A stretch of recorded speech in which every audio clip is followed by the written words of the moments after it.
Oi, professor. Meu nome é Camille Balsanello de Amorim.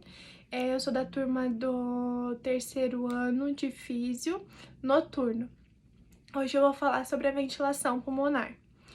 Então, a ventilação pulmonar basicamente é a entrada e a saída de ar dos pulmões, ou seja, a inspiração e a expiração. Os nossos pulmões, eles possuem duas formas dele se expandir e dele contrair. Então, a primeira forma é pela contração e o relaxamento da musculatura do diafragma. Então, aqui é a maquete, né, do pulmão. Então, aconteceu a contração do músculo do diafragma e aqui o relaxamento do músculo. A outra forma é pela elevação e depressão das costelas, que também aumenta a cavidade torácica.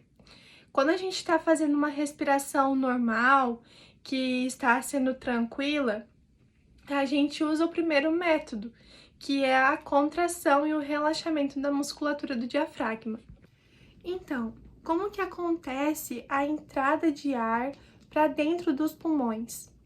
A gente tem que lembrar que o ar, ele é um fluido. Então, assim, ele passa da onde tem maior pressão para onde tem a menor pressão. Ou seja, quando a gente está fazendo um movimento de inspiração, o que acontece? A pressão atmosférica, ela é maior do que a pressão que está dentro do nosso pulmão. E isso faz com que o ar, ele passe para o pulmão. E já na expiração, o que acontece? A atmosfera, ela tem uma pressão menor do que o ar que está dentro dos pulmões. Então, como essa pressão tá maior aqui dentro do que aqui fora, ela sai dos pulmões. Então, a gente sempre tem que lembrar que aonde tem maior pressão, menor será o volume. E aonde tem menor pressão, maior será o volume. E como que a gente pode aumentar ou diminuir a pressão dos nossos pulmões? Para isso, a gente não pode esquecer que o pulmão ele é revestido pelas pleuras. São duas pleuras, a pleura parietal e a visceral. A visceral, ela está mais pertinho do nosso pulmão, revestindo mesmo. Já a pleura parietal, ela tá mais perto da cavidade torácica ali, da caixa torácica. Então, essas duas pleuras, elas fazem uma força oposta. Mas que força é essa? Quando está em repouso, a pleura parietal, que está mais perto do pulmão, ela tende a fazer um movimento para contrair, o pulmão ficar menor.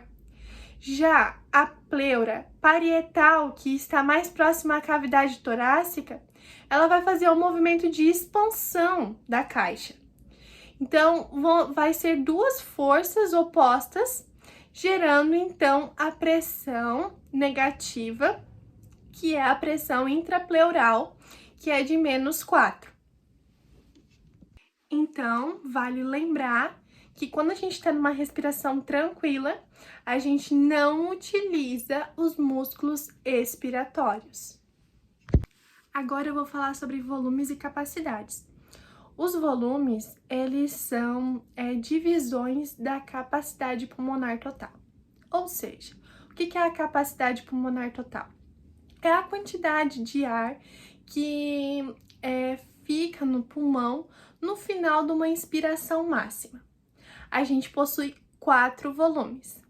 O primeiro é o volume reserva inspiratório, ou seja, é a quantidade de ar inspirado a partir do nível de repouso respiratório.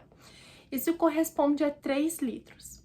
A gente tem também o volume corrente, que é o volume de ar inspirado e expirado em um ciclo respiratório, que corresponde a 600 ml.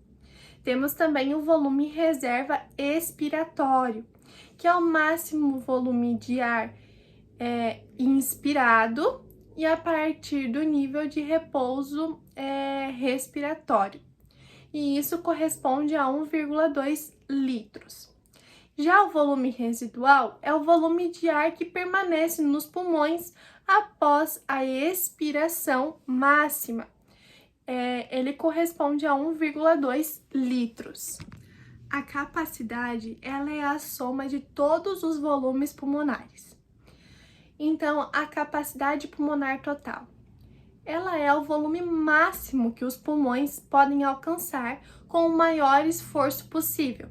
Isso corresponde a 7 litros.